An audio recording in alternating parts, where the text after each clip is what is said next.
Hazy sun and clouds with some spotty rain possible on Thursday. Good Wednesday night, East Tennessee. David Aldridge, Captain Accurate here from the Captain Accurate Weather Command Center. Well, high temperatures in Oklahoma. Why don't we start with that? In Oklahoma, he says, we're talking Norman, where the Volunteers will be playing on Saturday night on ABC. The kickoff I'm expecting to be in the low 90s. You say that's impossible at 7:30 at night, but it's really 6:30 Central Time, so they'll be in the low to mid 90s during the day, and I have a partly cloudy expectation, but warm with a brisk wind, 5 to 15 out of the southeast. Halftime still pretty sweaty at 88 degrees, fourth quarter 84. So if you're making the trip, you're headed to the Oklahoma Memorial Stadium, you'll definitely want to prepare for summer weather. They're both 3-0. Big game, of course. Our head coach has a big history with Oklahoma University as he was a star quarterback back in the day. Something to watch for sure this weekend. High temperatures today hit 82.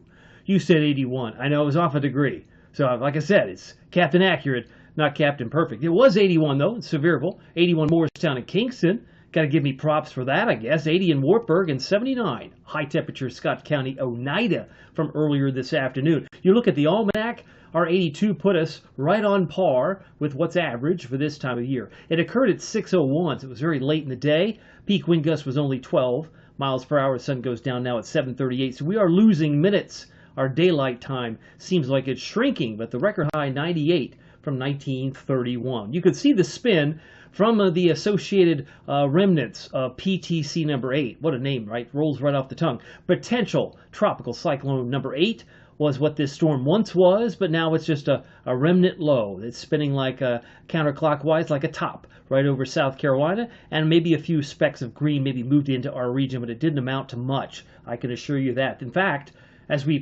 pivot to the ultimate Doppler radar presented by your local Marco's Pizza, there's a few showers north of Kingsport. Everything else seems like it's kind of like the butterfly effect around the Morristown radar, so there's not much to see here. And if we rewind the tape, go back 8 hours, it doesn't look like a whole lot moved in. Maybe north of Weaverville, maybe north of Asheville, a couple of showers there, maybe one or two moving into Cocke County as I speak. So there has not been much in the way of rain today. I expected maybe a 30% chance. This looks like more like a 10% chance, but not much to see over there. By the way, if you're hungry, and who isn't hungry at just before 9 o'clock at night, Marcos.com, great place for some delivery. Hardin Valley, Farragut, and Maryville. They've got locations in Fountain City Halls, Oak Ridge, Middlebrook Pike, and Ebenezer Road. They are corporate sponsors of No Kid Hungry. And they do, in fact, give quite a bit back to the local community. In fact, I believe they're now involved with Children's Hospital here locally. So anyway, Magnificent Pizza is the Magnifico for less than $10. You might want to check it out. And maybe for lunch tomorrow, consider the Pozzoli. But that's good anytime. Less than $6 for a limited time. My favorite is the pepperoni and sausage. Oh, yes, so yummy. Just go to Marcos.com. Big picture shows more rain around Richmond, Virginia. Looks like near Roanoke, but it's been pretty spotty. And we have moved fully into the middle of September, squarely in the middle of the dry season, as it were.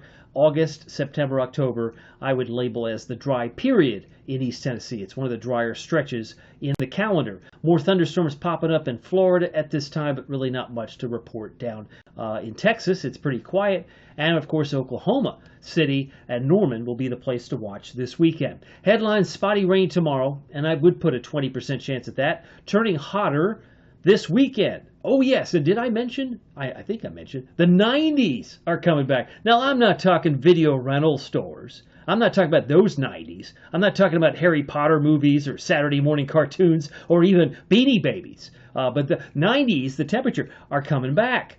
I guess frosted tips, were they a thing in the 90s? I don't know. You have to, I guess, have to ask Justin Timberlake. But anyway, the 90s are coming back in terms of temperature, and some are not too thrilled about that. This is the low we've been talking about. It's just sitting over Atlanta, over Augusta, Georgia, spinning like a top, and it may actually spin a few showers in here, maybe not at 7 a.m., but look at that. Oh my, that's probably overstated. Model tends to get a little aggressive. Maybe gets a swinging for the fences, as it were. But it looks like a couple of showers could squeeze themselves into a neighborhood near you through midday tomorrow. But it looks like by the time we hit 5:15, it's pretty much played its hand. And now the rain chance looks like it's over Asheville or into western North Carolina. By tomorrow night, we're clearing out. And I think we've got a hot day on Friday. We're in the upper 80s. But there could be a shower my suspicion, on Friday in western North Carolina. So Asheville, probably north toward the Tri-Cities. For Friday, I keep it dry here as the energy looks like it's going to be pushing east of us. And then on Saturday, I have more sunshine. Temperatures should be in the right around 90-degree mark. Some of us might squeeze a 91 in there, but I think this rain is overstated. This low, I don't think will move this far south, so anticipate a dry weekend. Now, what may not be dry would be your morning commute tomorrow because of the condensation. The patches of fog might be ever present in Scott County based on this map. This is a 7 a.m. projection. Doesn't mean it'll line up perfectly, but it gives us some guidance. It could be patchy fog in Tazewell or Morristown or even Knoxville, South Knoxville. So I just wanted to give you a bird's eye view of what you might anticipate tomorrow morning. Southern Valley around maybe Decatur, Madisonville, or even Clingman's Dome into western North Carolina. There could be some patches of fog virtually anywhere in these white areas.